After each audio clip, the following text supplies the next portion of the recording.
Hi. I am Pratibha Singh. आपका मेरे channel में स्वागत है। इस चैनल में मैं इलेक्ट्रॉनिक एंड कम्युनिकेशन इंजीनियरिंग और इलेक्ट्रॉनिक इंजीनियरिंग से रिलेटेड जो टेक्निकल एग्जाम होते हैं जैसे JRF, PSU, GATE and all technical exam की प्रिपरेशन में आपकी हेल्प करूँगी। और इस चैनल में मैं जो टेक्निकल वैकेंसी आती है उनकी इन्फॉर्मेशन भी देती हूँ। तो प्लीज़ मेरे चैनल को सब्सक्राइब करें। आज का टॉपिक स्टार्ट करते हैं। आज का टॉपिक है कॉमन बेस कॉन्फ़िगरेशन।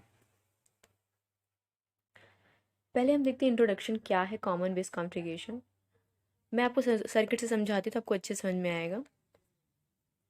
देखिए ये कॉमन बेस ट्रांजिस्टर है जो NPN ट्रांजिस्टर इसमें यूज किए हैं। ओके, इसमें क्या होता है जो कॉमन बेस कॉन्फ़िगरेशन होता है, input is connected between emitter and base and output is taken across the collector and base. इसमें जो इनपुट साइड होता है वो इमीटर और बेस से कनेक्ट होता है और जो आउटपुट साइड होता है वो कलेक्टर एंड बेस से कनेक्ट होता है। ओके, और इसमें सेकेंड पॉइंट ये है कि जो base is common between input and output circuits. इसमें जो बेस होता है ये बेस जो है ये कॉमन होता है इमीटर से भी और कलेक्टर के बीच में होता है, इसलिए ये कॉमन होता है। ठीक है, इमीटर और कलेक्टर में। The emitter base junction is forward biased and collector base junction is reverse biased. देखिए सर्किट में देखिए ये जो है इमीटर और बेस जो है ये फॉरवर्ड बाइस में कनेक्ट होते हैं और जो कलेक्टर और बेस जो होता है वो रिवर्स बाइस में कनेक्टेड होता है। ठीक है, फॉरवर्ड वाइज कैसे होगा, ये एन हुआ यहाँ, ये पी हुआ। पी क्या, पॉजिटिव पॉजिटिव साइड कनेक्ट है, एन से में निगेटिव चार्ज होते हैं तो निगेटिव से कनेक्ट हुए तो फॉरवर्ड वाइज हो गया। और इसमें बेस इसमें यहाँ पास NPN तो यहाँ पास पी है बेस में तो पी माइनस से कनेक्ट हुआ और जो यहाँ पास एन है वो उसमें तो नेगेटिव चार्ज होते हैं बट ये पॉजिटिव से कनेक्ट हो गया इसलिए रिवर्स बाइस हो गया ये। आई होप आपको समझ में आ गया होगा ये। देखिए फोर्थ पॉइंट है the emitter current I flow in the input circuit and the collector current IC in the output circuit. इसमें जो IE होता है, आई जो करंट है वो इनपुट साइड फ्लो हो रहा है और जो IC मीन्स कलेक्टर करंट जो है वो आउटपुट साइड फ्लो हो रहा है। ओके, अब देखते हैं हम इनपुट करेक्टरिस्टिक क्या होता है। इनपुट करेक्टरिस्टिक हम उसे कहते हैं जब इमीटर करंट और इमीटर बेस वोल्टेज के बीच में जो कर्व बनता है उसे हम बोलते हैं इनपुट करेक्टरिस्टिक। और ये कर्व काफ़ी सिमिलर होता है PN जंक्शन के जैसे। क्योंकि PN जंक्शन के जैसे इसलिए सिमिलर होता है कि इसमें जो VCB जो होता है वो फॉरवर्ड वाइज में वर्क करता है और जो PN जंक्शन होता है वो भी फॉरवर्ड वाइज में ही वर्क करता है। ओके, इसलिए हमें कुछ इसका कर्व PN जंक्शन की तरह मिलता है। ओके, अब कुछ इंपॉर्टेंट पॉइंट देख लेते हैं इनपुट करेक्टरिस्टिक्स के। There exist a cut in offset और threshold voltage VEB below which the emitter current is very small. Substantial emitter current flow only when emitter base junction is forward bias. Emitter current तब flow होता है तभी flow होता है जब emitter base forward wise में होता है। और इसकी जो अप्रॉक्सीमेट करेक्टरिस्टिक जो वैल्यू होती है सिलिकॉन के लिए होती 0.7 वोल्ट होता है और जर्मेनियम के लिए 0.3 वोल्ट होता है। ये इंपॉर्टेंट पॉइंट है, इसे याद रखिएगा। सेकेंड पॉइंट है the emitter current I increase rapidly with the small increases in VEB which means low dynamic input resistance. और इसमें क्या होता है जो इनपुट जो कर सॉरी जो इमीटर करंट होता है वो जल्दी से इंक्रीज होता है कंपेरिजन टू VEB के। वोल्टेज जो इमीटर बेस का वोल्ट होता है वो ज़्यादा इंक्रीज नहीं होता है लेकिन जो इमीटर करंट होता है वो बहुत जल्दी इंक्रीज हो जाता है जिसकी वजह से इनपुट रेजिस्टेंस जो होता है वो transistor is given that reciprocal जिसका रेसिप्रोकल स्लॉप मिलता है इनपुट करेक्टरिस्टिक्स में, जिसे हम मैथमेटिक्स में ऐसे बोल सकते हैं R in equal to delta VEB upon में डेल्टा आई इक्वल टू होता है जिसमें VCB जो होता है वो कांस्टेंट होता है। मीन्स जो कलेक्टर बेस का वोल्टेज जो होता है वो कांस्टेंट होता है। ये फार्मूला आप याद रखिएगा, इसके ऊपर मैं आगे न्यूमेरिकल करवाई हूँ। ठीक है, याद रखिएगा ये फार्मूला। ओके, अब देखते हैं आउटपुट करेक्टरिस्टिक। आउटपुट करेक्टरिस्टिक देखिए ये किसके बीच में बनता है, ये जो कर्व इसमें जो ये बनता है कलेक्टर करंट के बीच में और कलेक्टर करंट और कलेक्टर बेस वोल्टेज के बीच में ये हमें मिलता है जिसे हम बोलते हैं आउटपुट करेक्टरिस्टिक्स। इसमें हमें देखिए इसमें हमें 3 रीजन मिलते हैं। एक को हम बोलते हैं एक्टिव रीजन, एक कट ऑफ रीजन बनता है, एक सेचुरेशन रीजन बनता है। ठीक है, इसमें कुछ पॉइंट दिए हुए हैं, देखिए ये पॉइंट बाद में देखते हैं। इसमें जो एक्टिव रीजन होता है, एक्टिव रीजन में क्या होता है, जो इमीटर इमीटर फॉरवर्ड बा इमीटर जो होता है फॉरवर्ड 22 में होता है एंड कलेक्टर रिवर्स 22 में होता है, ठीक है। उसकी वजह से हमें एक्टिव रीजन मिलता है। और इसमें जो होता है कट ऑफ रीजन, जो कट ऑफ रीजन होता है इसमें जो इमीटर एंड कलेक्टर जंक्शन जो दोनों होते हैं वो दोनों ही रिवर्स 22 में हो जाते हैं, जिसकी वजह से हमें कट ऑफ रीजन मिलता है। और सेचुरेशन रीजन में both emitter and collector junction forward wise में हो जाते हैं। इसमें दोनों फॉरवर्ड वाइज में हो जाते हैं तो हमें सेचुरेशन रीजन मिलता है। और कट ऑफ रीजन में क्या होता है, ये दोनों रिवर्स वाइज में हो जाते हैं, उसकी वजह से हमें मिलता है कट ऑफ रीजन। ये इंपॉर्टेंट पॉइंट है, याद रखिएगा। और एक्टिव रीजन कब मिलता है हमें, जब इमीटर फॉरवर्ड वाइज में होता है और कलेक्टर रिवर्स वाइज में होता है। ये तीनों पॉइंट बहुत इंपॉर्टेंट है, याद रखिएगा इसे। देखिए अब कुछ इंपॉर्टेंट पॉइंट देखते हैं। Output characteristic, the output set relates an output current IC to an output voltage VCB for various level of input current. Okay, input characteristics are exactly similar to forward characteristic of diode। वो मैं पहले आपको बताई थी, input characteristic के जो curve मिलते हैं वो PN जंक्शन के जैसा मिलता है, इसलिए बोला है forward characteristic of diode. Third point है the collector characteristic are called constant current characteristics. जो CB ट्रांजिस्टर बेसिकली या करंट कंट्रोल करंट सोर्स, जो CB ट्रांजिस्टर होता है वो basically current control current source होता है। The curves clearly indicate that a first approximation to a relationship between IE and IC in the active region is given below। देखिए इसका एक formula है, वो फार्मूला मैं लिख देती हूँ। फार्मूला क्या है, मीन्स ये जो लिखा हुआ है वर्ड में उसको ऐसे लिख सकते हैं आप, ऐसे लिख सकते हैं IC अप्रॉक्सीमेट जो होता है वो IE की होता है, ठीक है। ये कुछ पॉइंट है इंपॉर्टेंट, कभी कभी पूछ लेता है MCQ में। ओके ओके, अब देखते हैं property of CB configuration means common base. इसकी प्रॉपर्टी होती है लोवेस्ट इनपुट रेजिस्टेंस, मीन्स होता है RI की जो वैल्यू होती है वो लेस देन होती है 100 ओम्स के, और जो हाईएस्ट आउटपुट रेजिस्टेंस होता है R0 वो ग्रेटर देन होता है 1 मेगा ओम्स के। लोवेस्ट करंट गेन होता है अल्फा लेस देन 1 होता है। हाईएस्ट लो वोल्टेज गेन होता है। मीडियम पावर सॉरी ये गेन है, गेम नहीं है, गेन टाइपिकल वैल्यू 68 होती है। Output and input voltage are in phase, is that phase shift is 0 degree. In CB amplifier current gain is less and therefore bandwidth is large, and hence common base amplifier is widely used as high frequency। ये कुछ important property है common base configuration के, और ये कुछ important चीज़ मैं लिखी हूँ, इसे नोट कर लीजिएगा और याद रखिएगा कि कभी भी पूछते हैं MCQ में, टेक्निकल एग्जाम जैसे JRF में पूछ सकते हैं। ओके अब देखते हैं application of CB configuration.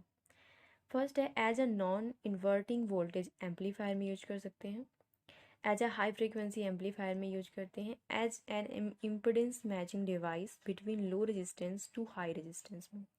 Okay ये कुछ एप्लीकेशन हो गए इसके। ओके अब हम अल्फ़ा के बारे में पढ़ेंगे, जो कॉमन बेस कॉन्फ़िगरेशन में हम अल्फ़ा पढ़ते हैं, और ये देखते हैं क्या है अल्फ़ा।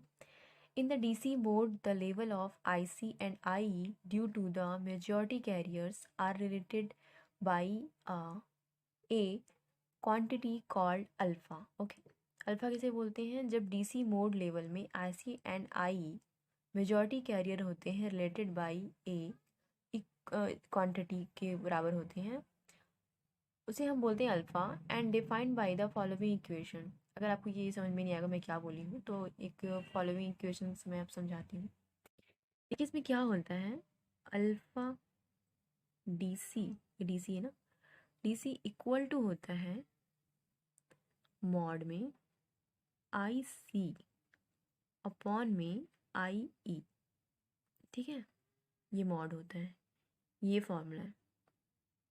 इस पे मैं न्यूमेरिकल करवाई हूँ आगे, तो याद रखिएगा न्यूमेरिकल ये formula.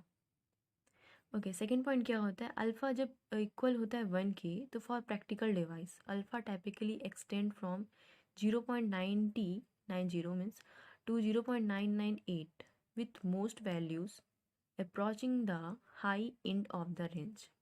Since alpha is definedly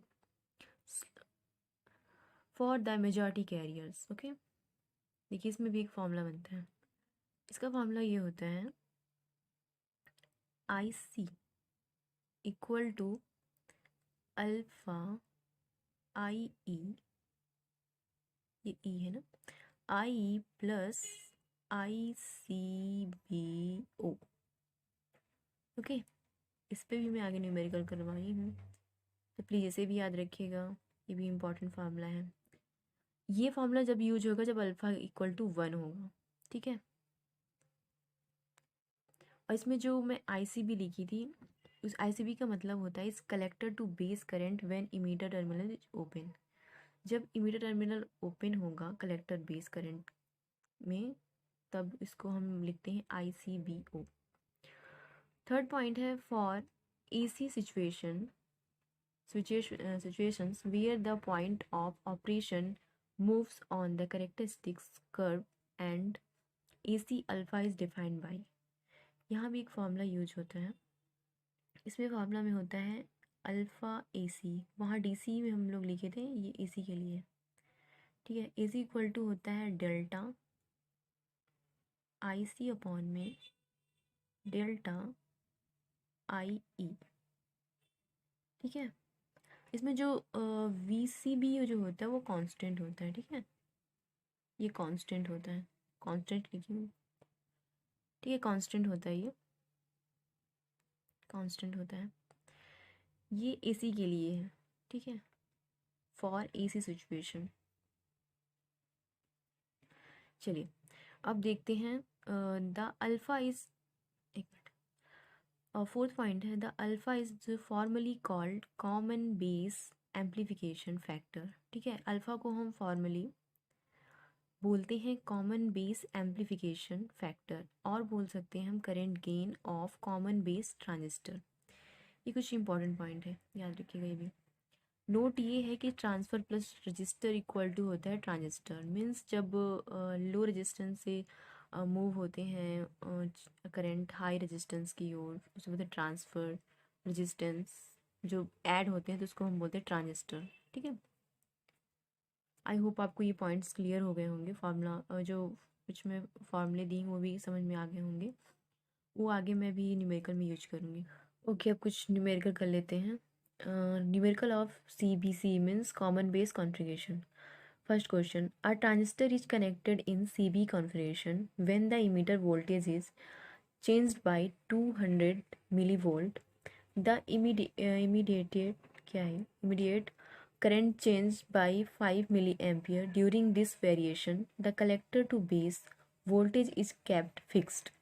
Calculate the dynamic input resistance of transistor. चलिए इसमें सॉल्व करते हैं, पहले मैं बता देती हूँ क्या क्या गिवन है। देखिए यहाँ पर हमें गिवन दिया हुआ जो है, ये जो दिया हुआ है ये वैल्यू है डेल्टा VEB की, ठीक है, और जो ये वैल्यू है ये है डेल्टा IB की। अब चलिए फॉर्मूला लगाते तो समझ में आएगा डेल्टा IB और VB क्या है। चलिए देखिए, जो मैं फार्मूला आपको पहले बताई थी RIN, वही वाला फार्मूला यहाँ यूज होगा।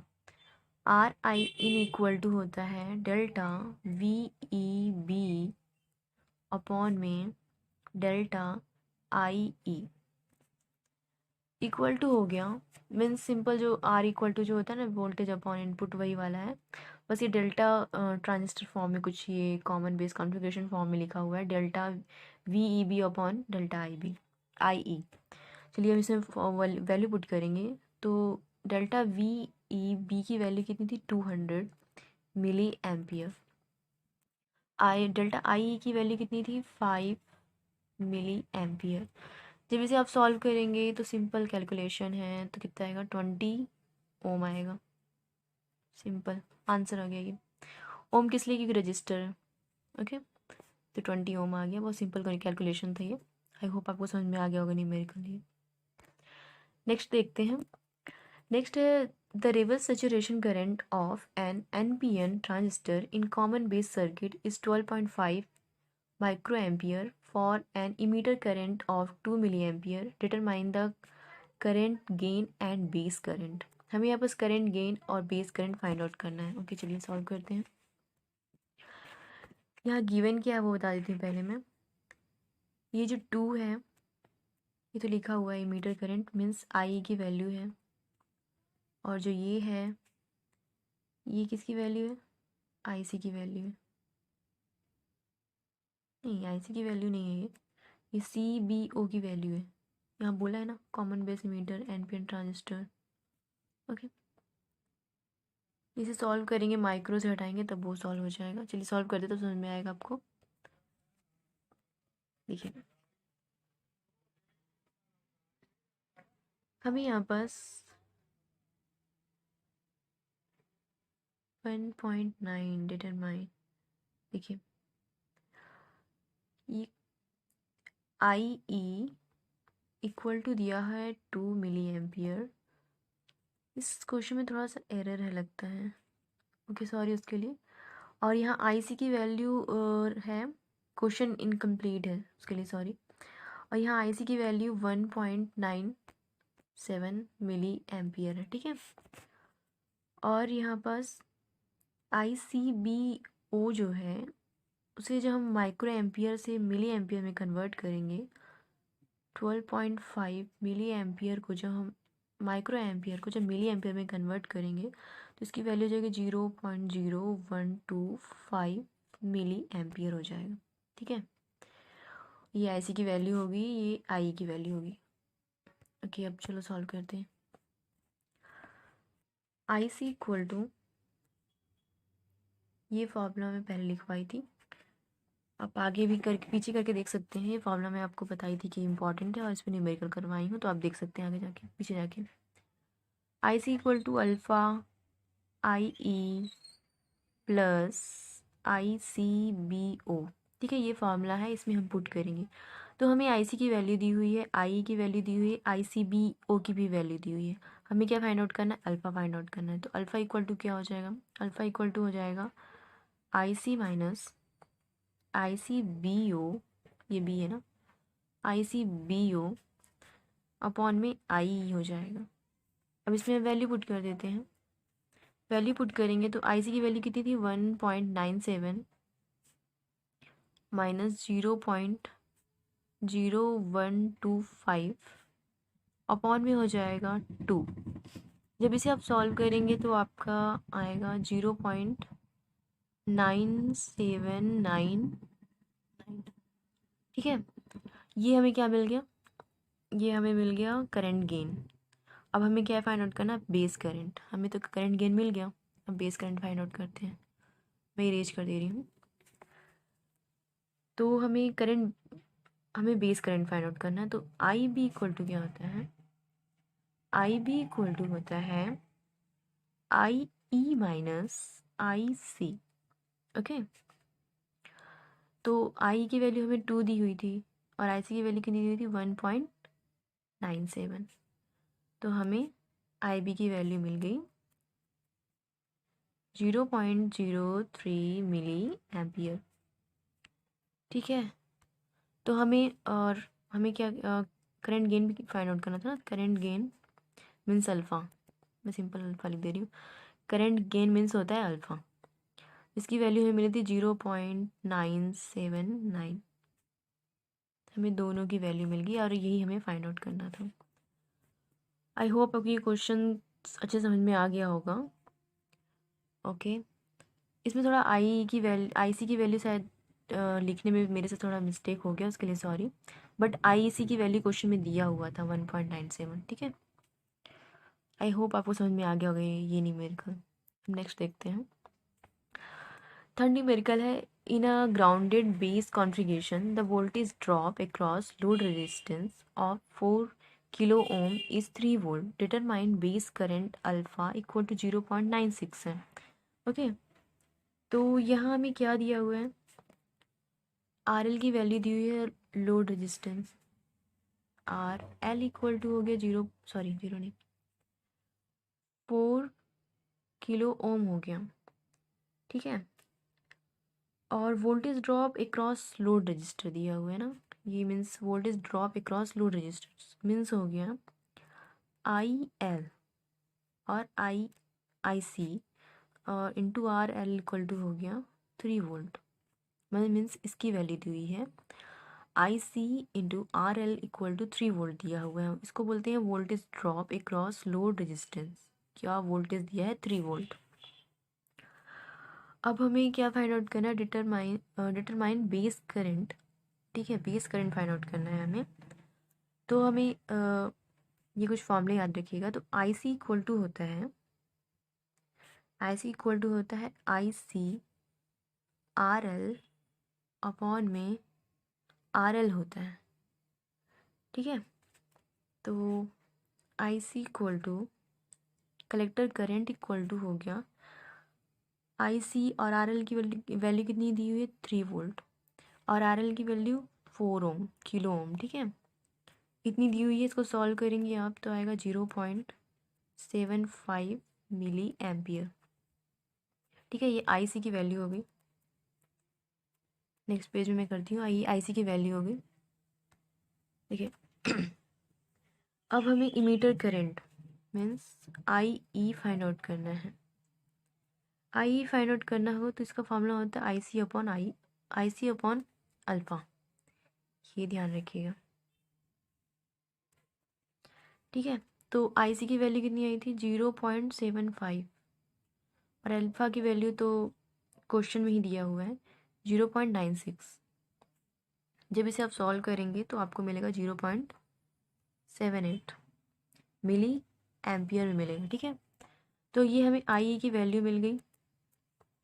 अब हमें आई बी फाइंड आउट करना है, हमें आई बी ही फाइंड आउट करना था। तो आई बी की वैल्यू क्या होती है, मीन्स फार्मूला क्या होता है, आई बी इक्वल टू होता है आई ई माइनस आई सी होता है। इसीलिए हमें पहले आई सी फाइंड आउट करना पड़ा है, फिर आई ई फाइंड आउट करना है। अब उन दोनों की वैल्यू को हम माइनस कर देंगे तो हमें आई बी की वैल्यू मिल जाएगी, ठीक है। देखो आई की वैल्यू कितनी आई है 0.78 आई है और आई सी की वैल्यू कितनी आई थी 0.75 आई थी, 0.75 आई थी। जब फिर आई बी की वैल्यू हमें मिल जाएगी 0.03 मिली एम्पियर, ये आई बी की वैल्यू है, मिल गई, ठीक है। ये बस आप फार्मूला याद रखेंगे तो आप पूरा न्यूमेरिकल सॉल्व कर लेंगे, क्योंकि फार्मूले बेस पे ही ये क्वेश्चन आते हैं, इसके न्यूमेरिकल आते हैं, बहुत सिंपल होते हैं, फार्मूले बस याद रखिएगा। आई होप आपको ये न्यूमेरिकल तीनों समझ में आ गए होंगे, आपको थ्योरी भी समझ में आ गई होगी और इसकी कैरेक्टरिस्टिक्स भी समझ में आ गए होंगे, प्रॉपर्टीज़ और एप्लीकेशन भी। अगर आपको मेरा वीडियोस अच्छे से समझ में आया हो और अच्छा लगा हो तो प्लीज़ लाइक करिएगा, प्लीज़ शेयर करिएगा, प्लीज़ मेरे चैनल को सब्सक्राइब करिएगा। Thank you.